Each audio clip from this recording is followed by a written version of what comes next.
Now, ladies and gentlemen, we are stupendously excited to have with us on the show Miss Noora Sharrab. She is a co-founder, regional director of something called Hopes for Women Education. But today, specifically, we're talking about something called Sitti Soap. And what this is a wonderful initiative which does so much more than just train and educate women, particularly from the Gaza camp in Jerash, to basically learn how to have a few skills, particularly in soap making stuff.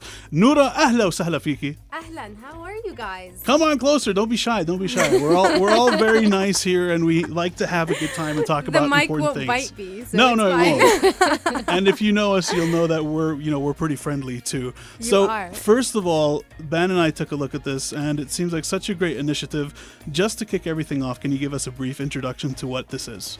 So Sitti Soap is, to keep it very simple, and I think all of you have probably tried this, are the cold pressed olive oil soap. So of course. You guys know it as the Nabulsi soap. Yeah. And it's the traditional way of making just, simple, just no preservative, no chemical based soap from, pure olive oil.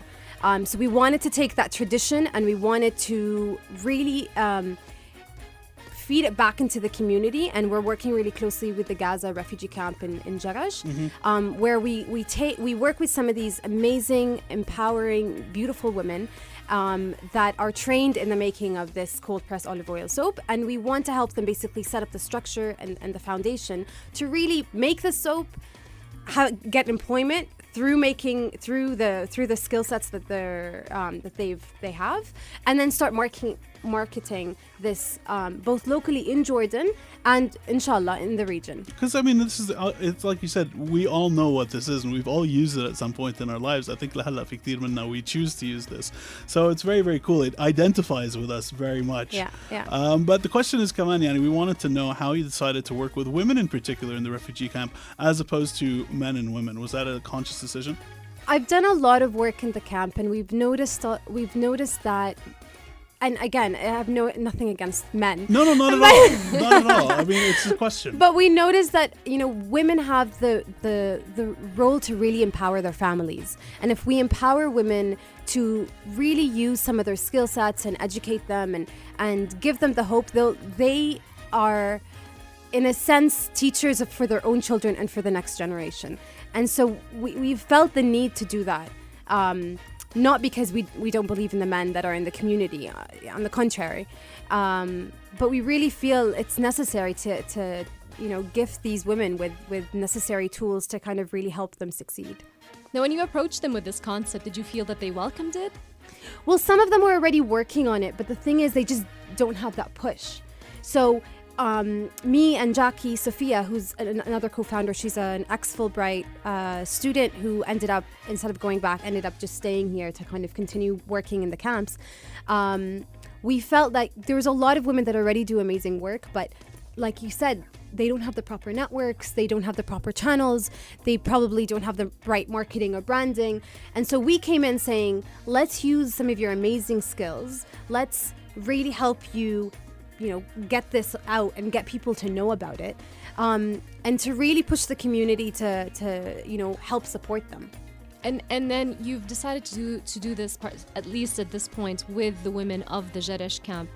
So specifically at the moment we're setting up a women's center at the camp, and one of the aspects of the women's center will be the Sitti Soap workshop. And we've already had great corporate sponsors that have donated intake donations to help set up the workstation, because it's soap, so it's hygienic, it needs to be clean, we need to make sure it's in a secure environment, that you're not, it needs to be in a proper facility where everything is set up. So it was important for us to help set that up for them, and inshallah that will be kind of the place where they're going to be doing that. All right, well, I'll tell you what, we are going to be back with Noora in just a moment. We're going to listen to some music. But in the meantime, this is something that you're crowdfunding at the moment. Where can we find the link for this? So you can go to AFKARMENA. You can find the links all over our social media. So you can go facebook.com/Sitti Soap Co. Or you can find us on Twitter at Sitti_Soap. And you'll find the link to help support us. You can make a $1 donation or a $10,000 donation. Yeah, if you so feel like it. Yeah. Why not? And I'll tell you what, we're all going to be posting the links as well. So if you can't find it, you can always find it with us, Radio Bliss Joe. For now, we got some Cat Stevens. This is going to be Wild World, a request. We're going to be back with Noora in just a moment. Do not go anywhere. That was Wild World by Cat Stevens. You guys heard that here on Rise and Shine. We are speaking to Noora Sharrab, co-founder of Sitti Soap, a social enterprise, and that's helping women in the Jerash Gaza refugee camp. We talked a little bit about how this business model is going to work, but we want to talk a little bit more about it now. Now, you've started this crowdfunding campaign on AFKARMENA, as we said earlier, to get Sitti Soap off the ground, and you're hoping to raise $15,000. So how is this money going to be used exactly? So the money will help cover all the breakdown of how the money is going to be spent is actually on the AFKARMENA page. So if you want to know little specific details, please do go on the AFKARMENA project site. But in general, it's going towards cost of goods. It's going towards helping purchase the proper supplies to help set up the workstation. And it's mostly going to help employ these women and give them a decent salary for at least a year until we hope to have Sitti Soap, come to its feet and to be self-sustainable. Exactly. Because I think it's important for us to, we're working with these women, so it's important to reimburse them for the hard work that they're doing. So to us, the very essence of Sitti is to provide employment, and so a lot of the money, a big chunk of it, is going towards paying salaries. Now, some of that money is also going towards Hopes for Women in Education.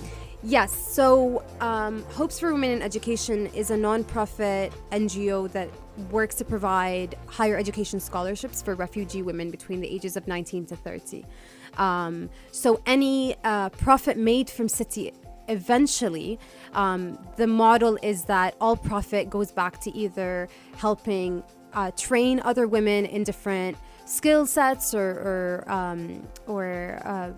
whatever it could be, or it goes towards scholarships to help other women basically continue to go to university or college. So you're aiming initially for a specific number of women, and then do you hope to grow that? How many women do you hope will benefit from Sitti Soap? So initially we have a modest team, a very small team of about 3 women that we're going to be working very closely with, and we're hoping in the coming year we can at least double that. For us, it's important that these women are able to provide livelihoods back to their families. That's the main purpose of this.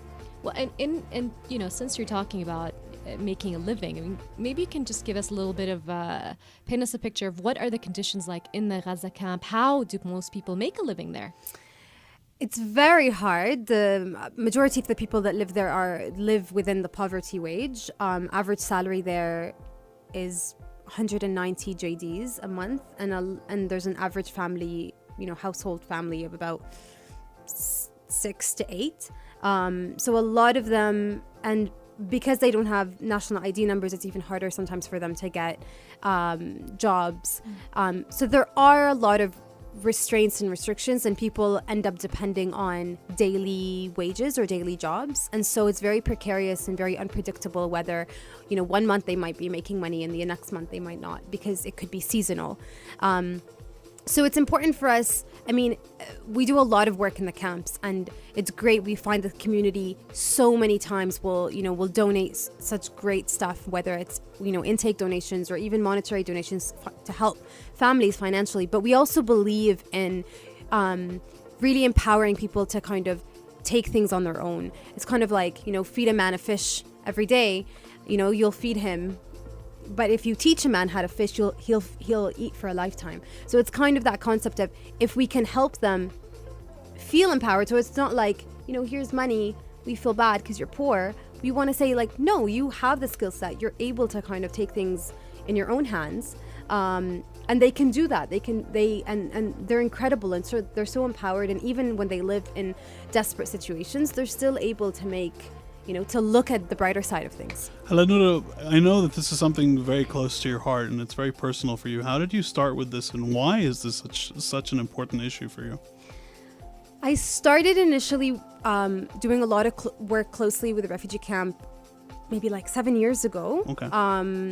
I was living in Canada at the time, and I was doing my master's on refugee issues, and I was doing it on identity.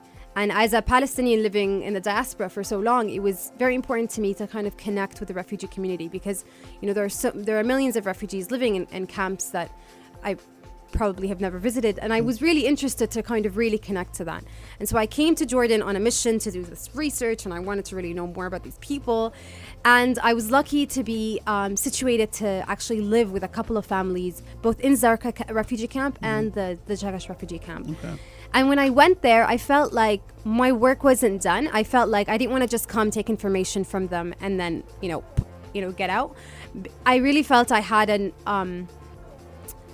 a role to play more than just thank you for the interview, yalla bye. Right. I really wanted to come back and really contribute back, and that's why eventually when I came back to Jordan, we set up Hopes for Women in Education. And out of Hopes, in the past year, we've been working to get, you know, Sitti kind of rising. I think so many people can associate with this, yani, whether you're Jordanian or whether you're originally Palestinian, yani, and Safina Ahna, we're part of like the same family. So it's really nice to see that more and more people are getting involved, and this is getting more, you know, more and more people are finding out about it. We got a message from Hamad, actually. He says, having guests promoting social initiatives is always respected and welcome to hear on radio stations. So thanks for taking the time to come to us. We have more questions for you in just a bit. Okay. In the meantime, I know, it's exciting. In the meantime, we're going to go ahead and play some Sinead O'Connor. Nothing compares to you. Sada, this goes out to you. Thank you so much for getting in touch with us on Radio Bliss. Joe, if you have any questions about Sitti Soap and to Noora, please let us know. Sinead O'Connor, Nothing Compares to You. Request that goes out to Sada. Thank you so much for getting in touch with us on Radio Bliss, Joe. Now we are actually here with Noora Sharrab, co-founder of Sitti Soap. We're talking about a local initiative that's going to teach people, and particularly women at the refugee camp, the Gaza refugee camp in Jerash, the means to basically create a skill and to have a skill to work. And it's really, really a wonderful initiative. It is a social initiative, but at the end of the day, this is a business, and a business that hopefully they'll be able to take and to keep creating jobs and keep creating income. How does the business model actually apply here? Basically, do you feel that there's a market for the product, and what are the plans with it as a business? I think more and more people are aware of the ingredients that are in the food that they eat and the products that they use. And nowadays, every time I go to the grocery store, if you just happen to just look at the ingredients, you're like, I can't even pronounce this, and I'm putting it in my body. Whether it's soap or whether it's whatever it could be. And I think it was important to us, and I'm like an organic health freak, so I'm always like, oh my God, what's this?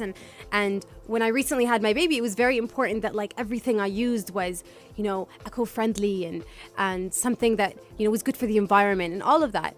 And Sitti Soap embodies that. It's simple. It's just olive oil and essential oils basically, and they're all locally